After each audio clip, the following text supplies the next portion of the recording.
Hi everyone, Bishop Susan here. Look up, look way up.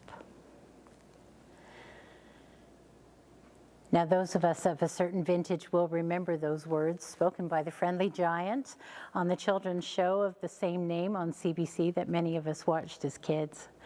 And for some reason I always think of those words when I look up at the beautiful, stunning really, Ascension window of our cathedral church. It's such an inspiring scene. I've always been so grateful that our forebears chose it to be the dominant image for our cathedral. It feels like a mandate. And of course it is, the original mandate for the church.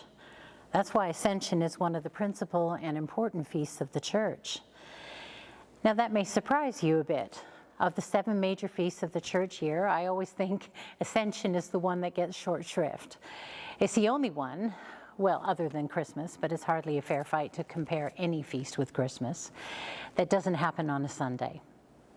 The cycle of our year from Advent on through to Christmas and Epiphany and Lent and Easter and Ascension and Pentecost and all the feasts of the church in between help establish a pattern in a sense to our faith. They mark time in a special way for Christians.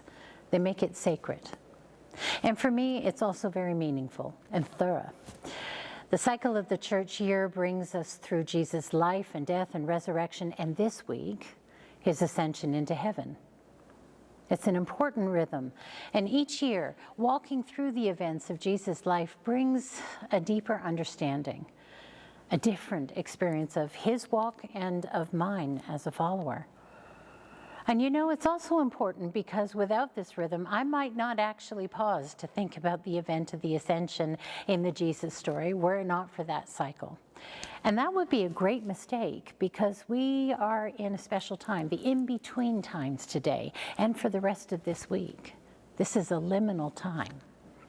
This past Thursday, the church celebrated Jesus' ascension. It's always celebrated on the 40th day after the resurrection, the record of which is in the Gospel of Luke and more fully in the book of the Acts of the Apostles. And so we think about how it was for the disciples millennia ago to be without Jesus' presence, bodily presence on earth. We think about how it was for them before the gift of the Holy Spirit. Because, of course, that happens next week at Pentecost, 50 days after the resurrection. So we're in between. We're living in the pause in the story. We're dwelling in the comma or the breath, if you like. It's an interesting idea to mark biblical time this way. We get to use the pause in the story to think about how it was for the disciples, but also to think about what the ascension means for us in the church today.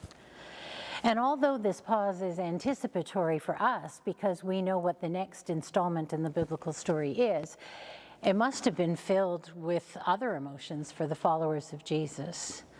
Worry, fear, confusion, anxiety.